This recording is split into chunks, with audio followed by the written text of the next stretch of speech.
घोर अंधेरा। जगन्नाथ मंदिर में सिर्फ कुछ दियों की टिमटिमाती रोशनी गर्भगृह में पसरी खामोशी को तोड़ रही है। मुख्य पुजारी परंपरा के अनुसार भगवान जगन्नाथ की मूर्ति को जगाने और स्नान कराने के लिए प्रवेश करते हैं। दिए की रोशनी में भगवान का मुस्कुराता चेहरा चमकता है। राजेंद्र जी की आंखें रोज की तरह श्रद्धा से झुक जाती हैं, लेकिन आज कुछ अलग है। उनकी नजर भगवान के होठों के कोने पर अटक जाती है। वहाँ कुछ पीला सा लगा है, दाल और चावल का एक दाना। ये क्या है? वे करीब जाकर देखते हैं। यह खिचड़ी का दाना है। भगवान के गालों पर भी हल्के पीले दाग हैं, जैसे किसी बच्चे ने जल्दबाजी में खाकर हाथ पोंछ लिए हों। राजेंद्र जी का दिल बैठ जाता है। मंदिर में खिचड़ी का भोग तो शाम को लगता है, सुबह तो बिल्कुल नहीं। और गर्भगृह में उनके अलावा किसी को आने की इजाजत नहीं। यह अपवित्रता है या कोई चमत्कार। भक्ति जब सारे नियम तोड़ देती है, तो भगवान भी अपने नियम तोड़ देते हैं। ये कहानी किसी भक्त की नहीं, बल्कि उस माँ की है, जिसके लिए भगवान ने अपना सिंहासन छोड़ दिया। जरा सोचिए, भगवान के होठों तक खिचड़ी कैसे पहुंची? कौन था वो जो जगन्नाथ के द्वारों के पार पहुंच गया? वीडियो के अंत में एक सवाल पूछा जाएगा, जिसका जवाब आपको कमेंट में देना है, इसलिए हर दृश्य को ध्यान से देखिएगा। राजा गजपति, एक न्यायप्रिय और धर्मनिष्ठ शासक, अपने मंत्रियों के साथ राज्य के मामलों पर चर्चा कर रहे हैं। तभी घबराए हुए राजेंद्र पुजारी वहाँ पहुँचते हैं। आचार्य राजेंद्र, आप इस समय यहाँ? सब कुशल तो है? महाराज, अनर्थ भी कह सकते हैं और चमत्कार भी। समझ नहीं आ रहा। राजा खड़े हो जाते हैं। दरबार में सन्नाटा छा जाता है। स्पष्ट कहिए आचार्य, क्या हुआ है? महाराज, आज भोर में जब मैं गर्भगृह में गया तो मैंने प्रभु जगन्नाथ के श्रीमुख पर खिचड़ी के कण देखे। पूरे दरबार में कानाफूसी शुरू हो जाती है। खिचड़ी सुबह सुबह? ये असंभव है। क्या आपने स्वयं देखा? कोई भ्रम तो नहीं? महाराज, अपनी इन आँखों से देखा है, जैसे किसी ने प्रभु को भोग लगाया हो और उन्होंने उसे स्वीकार भी किया हो। पर सवाल यह है, कौन और कैसे? मंदिर के सारे द्वार बंद थे। राजा गजपति की आंखों में चिंता के साथ साथ एक अजीब सी जिज्ञासा तैर जाती है। ये कोई साधारण घटना नहीं है। या तो ये मंदिर की सुरक्षा में बहुत बड़ी चूक है, या फिर स्वयं प्रभु की कोई लीला। पता लगाइए, आज रात मंदिर की सुरक्षा दोगुनी कर दी जाए, एक परिंदा भी पर न मार पाए। एक छोटी साफ सुथरी झोपड़ी, तुलसी के पौधे के पास मिट्टी के चूल्हे पर एक मिट्टी की हांडी छड़ी है। कर्माबाई, जिनके चेहरे पर उम्र की झुर्रियों से ज्यादा ममता और भोलापन है, बाजरे की खिचड़ी बना रही है। उनकी हर हरकत में एक लय है, एक प्रेम है। एक साधु ज्ञानानंद वहाँ से गुजरते हुए रुकते हैं। देवी, तुम ये क्या कर रही हो? कर्माबाई मुस्कुराकर उनकी ओर देखती है। प्रणाम महात्मा, अपने लाला के लिए भोग बना रही हूँ। उससे मेरी खिचड़ी बहुत पसंद है। लाला और तुमने अभी तक स्नान भी नहीं किया। बिना स्नान किए भगवान का भोग, ये तो घोर पाप है। शास्त्र इसके विरुद्ध है। कर्माबाई का चेहरा थोड़ा उतर जाता है। उनकी आंखों में एक बच्चे जैसी उलझन है। पर महात्मा, मेरा लाला सुबह सुबह भूखा होता है। मैं स्नान ध्यान में लगूंगी तो उसे भोग मिलने में देर हो जाएगी। वो बेचैन हो जाता है। मूर्ख स्त्री, भक्ति का अर्थ अनुशासन है। नियम पहले आते हैं, भावना बाद में। भगवान को तुम्हारी मैली खिचड़ी नहीं, शुद्ध मन और तन से दिया गया भोग चाहिए। कल से पहले स्नान, फिर पूजा और तब भोग बनाना, समझे? कर्माबाई चुपचाप सिर झुका लेती है। साधु ज्ञानानंद संतुष्टि के भाव से आगे बढ़ जाते हैं। तभी एक 7-8 साल का बालक दौड़ता हुआ आता है। उसकी आंखें नटखट हैं और चेहरे पर एक दिव्य चमक। माँ कर्मा, भूख लगी है? खिचड़ी बनी? हाँ मेरे बच्चे, बस बन गई। बैठ, अभी परोसती हूँ। वह बालक को खिचड़ी परोसती है। बालक बड़े चाव से खाता है। माँ, आज स्वाद थोड़ा अलग है। तुम्हारी आंखों में चिंता क्यों है? कुछ नहीं बेटा, तू बस पेट भर के खा। कल से थोड़ा इंतजार करना पड़ेगा तुझे। बालक कुछ नहीं कहता, बस एक रहस्यमयी मुस्कान के साथ कर्मा को देखता रहता है। राजा गजपति स्वयं राजेंद्र पुजारी के साथ गर्भगृह में मौजूद हैं। कड़ी सुरक्षा के बावजूद आज भी वही नजारा है। भगवान की मूर्ति पर खिचड़ी के ताजे दाग हैं। ये कैसे हो सकता है? मेरी पूरी सेना, मेरे सबसे भरोसेमंद लोग पहरे पर थे। महाराज, ये किसी इंसान का काम नहीं है, ये स्वयं प्रभु की इच्छा है। हे प्रभु जगन्नाथ, ये क्या लीला है? हमें मार्ग दिखाएं। कौन है वो भाग्यशाली भक्त जिसका भोग आप सारे नियमों को तोड़कर स्वीकार कर रहे हैं? राजा को क्या पता था कि जवाब एक साधारण सी कुटिया में छिपा है। जवाब छिपा था उस सवाल में जो सालों पहले राजस्थान के एक छोटे से गांव में भी पूछा गया था। क्या आपने कभी भगवान को रोते देखा है? अगर आपकी आंखें भी नम हो गई हैं, तो वीडियो को अभी लाइक करके कमेंट में सिर्फ जय जगन्नाथ मत लिखिए, बल्कि अपनी भावनाएं, अपनी प्रार्थना या जो भी कहना चाहे जगन्नाथ जी के चरणों में अपनी अर्जी रखिए। देख बेटी कर्मा, हम पुष्कर जा रहे हैं। 4-5 दिन लगेंगे। घर का और ठाकुर जी का ध्यान रखना। आप चिंता मत करो बाबू, मैं सब संभालूंगी। और हाँ, सबसे जरूरी बात, ठाकुर जी को भोग लगाए बिना तू भी अन्न का दाना मुंह में मत डालना। जी बाबू, मैं रोज अपने हाथों से भोग बनाऊंगी। माता पिता चले जाते हैं। कर्मा अगले दिन सुबह उठकर बाजरे की खिचड़ी बनाती है। एक कांसे की थाली में खिचड़ी, ऊपर से ढेर सारा घी और गुड़ डालकर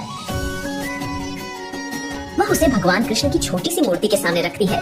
प्रभु, भोग तैयार है। मैं जरा गाय को चारा डालकर आती हूँ, आप खा लेना। भूख लगी होगी आपको। वह काम करके लौटती है। थाली वैसी की वैसी रखी है। अरे, आपने खाया नहीं? क्यों? क्या खिचड़ी अच्छी नहीं बनी या गुड़ कम रह गया? वह थाली में और गुड़ मिलाती है, फिर इंतजार करती है। कुछ नहीं होता। शाम हो जाती है। कर्मा को अब भूख भी लग रही है। उसकी आंखों में आंसू आ जाते हैं। प्रभु, आप ऐसे क्यों कर रहे हैं? आप नहीं खाएंगे तो मैं भी नहीं खाऊंगी। मैं भूखी मर जाऊंगी। बापू ने कहा था आपके बाद ही खाना है, खा लीजिए ना। उसका भोलापन, उसका हठ और उसके आंसू गर्भगृह में पत्थर की मूर्ति को भी पिघला देते हैं। एक दिव्य प्रकाश फैलता है। मूर्ति से स्वयं भगवान श्री कृष्ण एक बालक के रूप में प्रकट होते हैं। कर्मा उन्हें देखकर डरती नहीं, बस मुस्कुराती है, जैसे उसे पता था कि वो आएंगे। रोती क्यों है कर्मा? बस पर्दा लगा दो, मैं चुपचाप भोग लगा लूंगा। अरे, इतनी सी बात थी, पहले कह देते ना प्रभु। ना आप भूखे रहते ना मैं उपवास करती।